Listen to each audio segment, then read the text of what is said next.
काही महिन्यांपूर्वी केंद्र सरकारच्या स्मार्ट सिटी योजनेत पात्रता असूनही पिंपरी चिंचवड शहराचा समावेश झाला नाही, त्यामुळे केंद्र आणि राज्य सरकारवर विरोधकांनी जोरदार टीका केली। पण आता शहराचा स्मार्ट सिटी योजनेत समावेश झालाय। खुद्द मुख्यमंत्री देवेंद्र फडणवीस यांनी ट्विट करून ही माहिती दिली आहे आणि निवडणुकीपूर्वीच झालेल्या या घोषणेमुळे पिंपरी चिंचवड भाजपने ही तातडीने पत्रकार परिषद घेत या निर्णयाची माहिती दिली।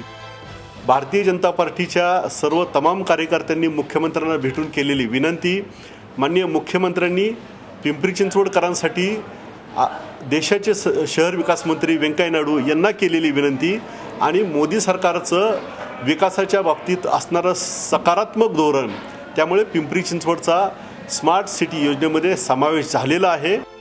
भाजपने निवडणुकीपूर्वीची वेळ साधल्याने विरोधकांनी त्यावर आता जोरदार टीका सुरू केली आहे।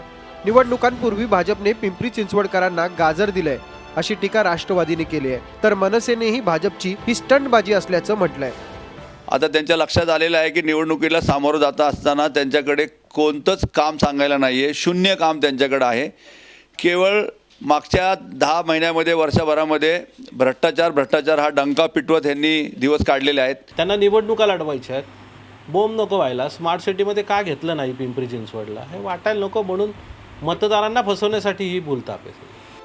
महापालिका निवडणुका डोळ्यासमोर ठेवून पिंपरी चिंचवडचा समावेश झाला असेल हे सांगायला कोणा ज्योतिषाची गरज नाही, पण उशिरा का होईना समावेश झाला हेही नसे थोडके।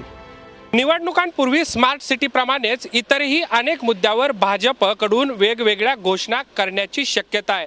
त्यात प्रामुख्यानं अनधिकृत बांधकामाचा प्रश्न किंवा शास्तीकराचा प्रश्न हा देखील सोडवण्याचं आश्वासन किंवा सोडवला गेलाय अशी घोषणा भाजपकडून होण्याची शक्यता आहे। आता निवडणुकांपूर्वी होत असलेल्या या घोषणांचा निवडणुकीमध्ये भाजपला कितपत फायदा होतो हे पाहणं महत्त्वाचं ठरणार आहे। व्हिडिओ जर्नलिस्ट कृष्णा पांचाळसह Kailaspuri, Zee media, Pimpri Chinchwad. Zee 24 तास रहा एक पाऊल पुढे।